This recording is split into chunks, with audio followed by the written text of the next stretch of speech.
you want to do it up here, I'll just talk once I'm not running out of breath anymore. Hello, my name is Chef Kim of Commissary Cafe. Today I'm going to be joining you in your kitchen from my kitchen to teach you how to make cinnamon rolls. I'm excited to get started. I'm going to introduce you to your tools you'll need to use today. There's always alternatives to some of these tools, but I like to gather everything ahead of time. That way there's less mess in your kitchen, less scrambling around, everything's set in one spot, keeps everything clean, neat, and tidy. The first thing is a rolling pin. This is a French rolling pin, which means it's tapered at the ends. You are also welcome to use any rolling pin or an empty wine bottle you might have lying around in the house. We have a long-tipped spatula. This one is great for making sure that as you're scraping down your bowls, you don't get your hands dirty as well, but you can also use a regular spatula. A whisk is handy for mixing up your dry ingredients. If you don't have a big whisk or you don't have a whisk at all, you can also just resort to using this, or in your bag, give it a good shake and mix up all of those items. We have a pot, a small to medium size will be great. You're just going to be heating up milk and butter in this, so it doesn't need to be anything fancy. We have a bowl scraper, which is a really handy tool. I also have a bench scraper. These two things are great tools to have in your house, but if you don't have them, a knife will work great for this, or you can just use your spatula for a bowl scraper. We'll be introducing these later on. And then I always have a pan ready to go for my proofing time. This is a hotel pan. If you don't have a hotel pan, you can use a sheet pan, or you could use a dish or a bowl that you have in your house. Now that you have all of these set, we're ready to move on to the first step. In your kit, if you are local to Portland, you will have all of the ingredients in front of you. If you are not local to Portland, you will have to get your own butter, eggs, and milk. I suggest using whole milk, free-range eggs, and using a European style butter, which has less water content in it. You will also have yeast, which is separate from the rest of your ingredients, sugar, salt, and your salt will be mixed into your flour for your kit. So I'm gonna add my milk to the pot that we had already grabbed. And we're also going to add our third of a cup of butter. And then I'm also going to be adding a little bit of our pre-portioned sugar into here. The reason being that yeast likes to eat a little bit of sugar as it's coming to life. So as we're blooming our yeast, we want to make sure to add a little bit of sugar in there to help it move along a little faster. Over medium heat, I'm just going to slowly melt my butter and warm my milk up.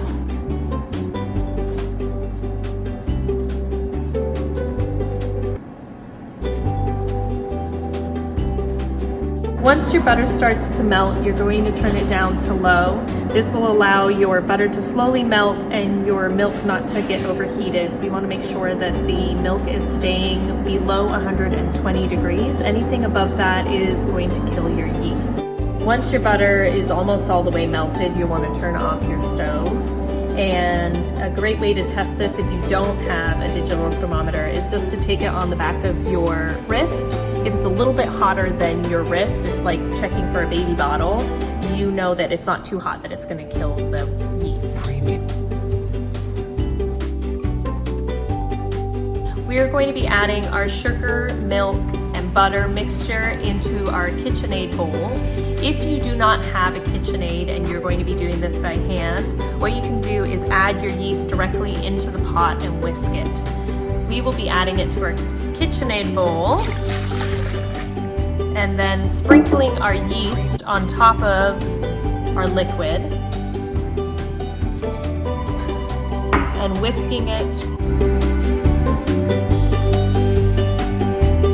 Once that's nicely whisked in, we're going to leave that for about 10 minutes to bloom. What's happening there is the yeast is using the milk and the sugar to feed it and wake it up with that nice warm water, and it's going to start to bloom. And we'll come back and we'll check that once that happens. In your bag, you will have your salt already mixed in with your flour, and then you're going to add your sugar in there. It's really important that we whisk this up because yeast is allergic to salt. So we don't want a big chunk of salt to go in at one point and kill that yeast that we're about to bloom.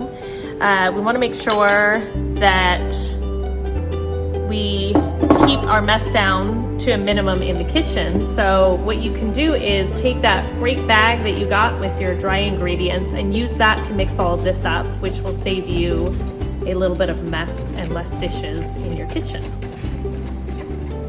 So I'm just making sure to go around in circles, make sure that that salt is mixed in really well. This also breaks up any chunks you might have in the flour. If you look in the bowl, you can see that the yeast has been having a great party in there, moving around, dancing, which means that it's active. It's got some bubbles there, which means it's woken up and ready to go. If you are working with a bowl instead of the KitchenAid, you would be pouring your batter into here and mixing it by hand. Since we are going to be using our KitchenAid, I'm going to take a 1 cup measuring spoon. You can use a scoop or a regular spoon, and just add about half of your flour into the bowl. The reason that I do this is just so that you don't end up dumping it all in and making a mess and having flour go all over your work surface. This just gives you a little bit more control.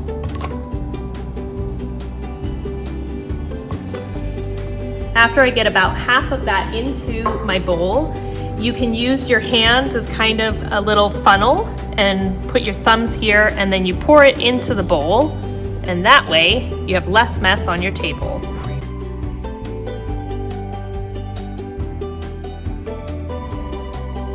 Now we're ready to add our bowl onto our KitchenAid mixer. We'll be using a dough hook, and then we're going to be adding our eggs. If you were doing this by hand, you're going to use a spatula or your hands to mix this liquid in, and then I would suggest whisking your eggs before adding them in, just to help them break up a little bit. We're ready to add our dough hook into our mixer. Twist that in, add in our 2 eggs, and then move our bowl up. And we want to start it a little bit slower just to make sure that we don't have any of the flour come flying up at you, make a bigger mess on our counter space. And then we're going to turn it up to speed 4 for 2 minutes.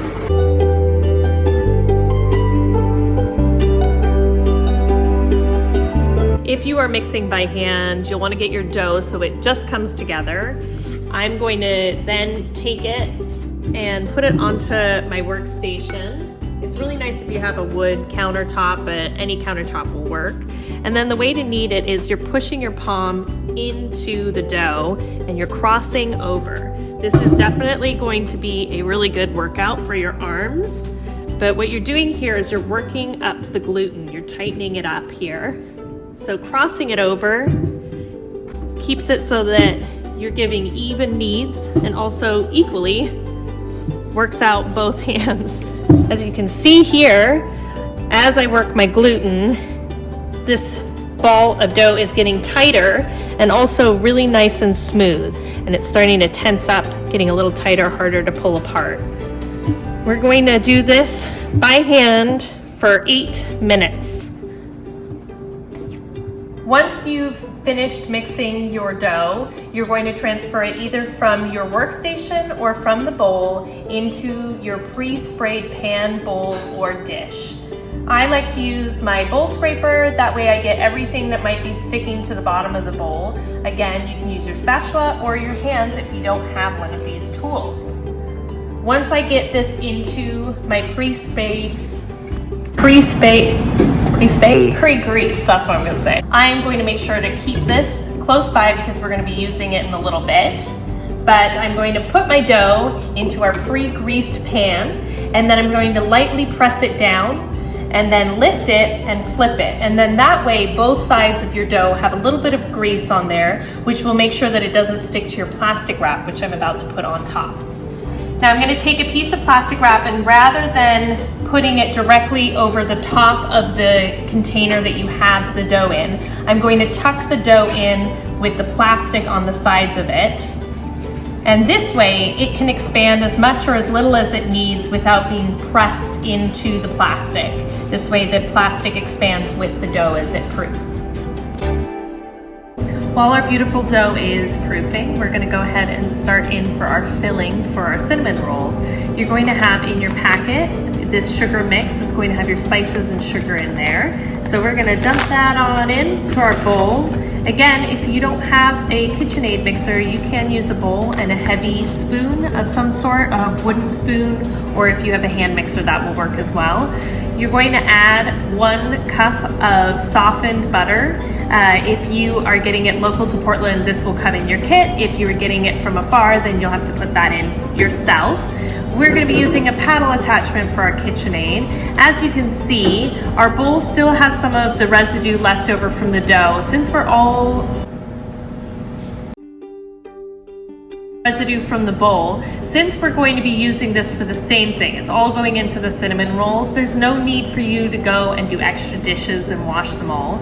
So I just suggest that you put it back in the bowl. I'm using the same spatula with a little flour left over, but again, since it's all going into the same recipe, it's okay not to wash it all. We're gonna slowly start our mixer. That way we make sure that everything mixes up and it doesn't fly up on you. And we're going to slowly turn that up to medium speed. Now that our dough has had time to proof, we're going to remove our plastic and then take our dough out, get rid of our container we were storing it in, and then lightly flour our surface. Make sure that you only put a little bit of flour onto your surface, that way we're not adding a bunch of new gluten to our dough. And then we're going to put it onto our counter and try to get a rectangle or square shape, which will make it a lot easier for rolling out. I usually at this point flip it over so that it's lightly floured on both sides, but we're not getting a ton of flour again into our dough. And then as you roll, you're going to lightly move the dough, but not press hard into the counter. That way, again, we're not working a lot of gluten into our dough.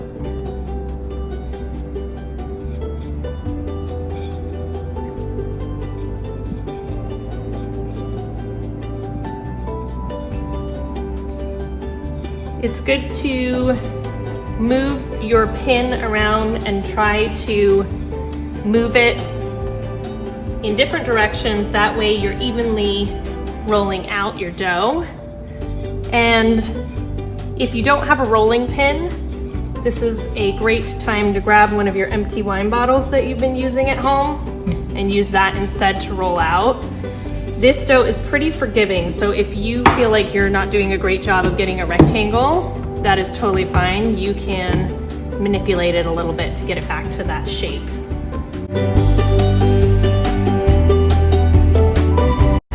Once you've finished rolling out your dough, it should be just longer than your arm's length, and you want to make sure that you kind of pick it up from the table, that way it's not completely stuck. And you loosen up your dough that way, and we have a nice triangle, just adjusting it to get that nice shape.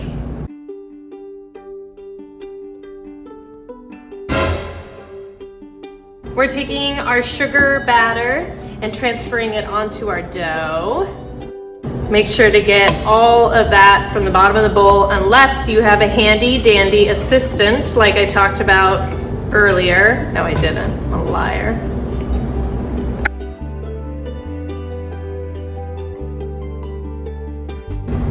I'm using an offset spatula. Offset meaning it's got a little curve in it, which makes it really easy for spreading. If you don't have this, you can use your spatula. You can use a knife from home if you have that. Well, you're obviously gonna have a knife from home, but if you have anything with kind of this shape, it's a lot easier for spreading evenly. As you can see, my butter is really nice and soft, so it's easy to spread it around. If you're having a difficult time spreading it, pop it back in the mixer and let it whip for a little bit longer. That way it's not pulling your dough while you're trying to get it spread. And I want to make sure that I'm pushing it all the way to the edges making sure that every part of the cinnamon roll is going to have an even spread. Once I have that evenly spread, I'm going to take my fingers and I'm just going to do a small roll at the end of my dough. And doing it small increments helps it so that the dough stays close together. If you start doing larger spurts, you'll see that it will start to spread on you. So then I'm going to take this side over here and I'm going to roll it and then tuck it a little bit closer to myself. And then I'm going to do the same the whole way down the cinnamon roll. And then as you go, each time, take small sections, roll it away from yourself, and then tuck it back towards yourself.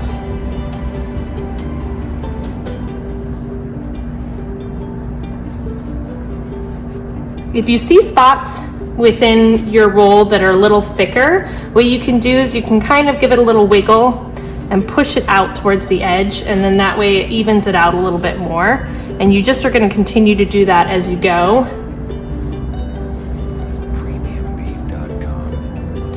And there we are. We've got our cinnamon roll ready to cut. I'm going to cut the edges off of my cinnamon roll so every one of the pieces is nice and even.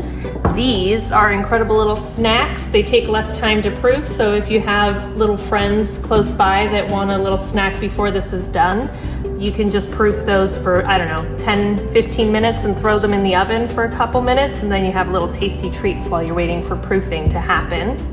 I like to use my thumb as my length. You're doing about 1.5 inches. So I put my thumb here and then measure. And then if you have a bench scraper, you're just going straight down. Again, you are more than welcome to use a knife at this point if you don't have a bench scraper. And straight up and down so we keep those nice layers intact.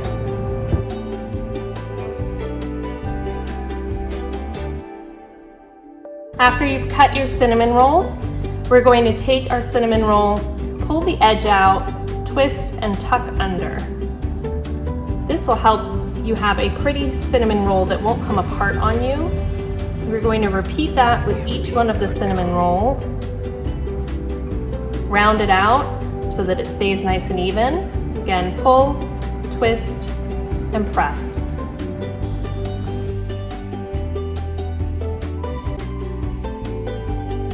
Now we have our beautiful scones. Now we have our beautiful, no! I was waiting in line. We have our beautiful cinnamon rolls ready for proofing.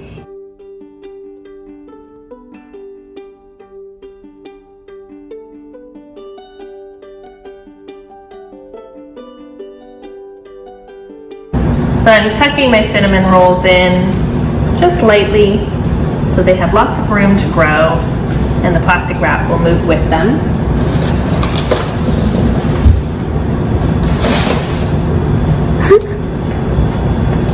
And then with these ones, I'm going to pull it tight to keep that plastic wrap on. And these will rest for about an hour to let them proof.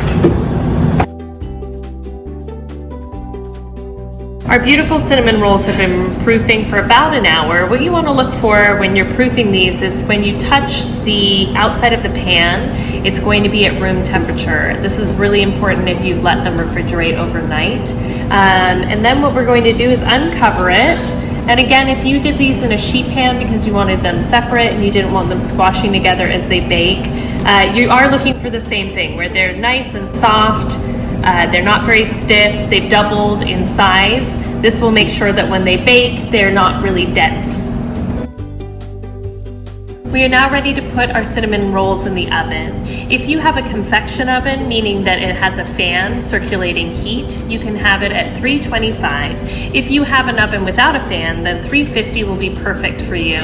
The thing to think about is rotating your cinnamon rolls after 10 minutes, but we don't want to put a time on when they're done because everybody's oven works a little bit differently. I would say on average, cinnamon rolls bake in about 20 minutes to in half an hour. So what I'm going to do is I'm going to show you what it looks like when it's finished so you know what to look for. These cinnamon rolls have been baking for about 25 minutes in our convection oven. As you can see, we have a beautiful golden brown, and it's a little bit less done in the middle, which will give that nice gooey middle bit. These are perfect as is after they've cooled for about 5 to 10 minutes. Also, you can add on a icing kit and be able to ice them with a citrus frosting.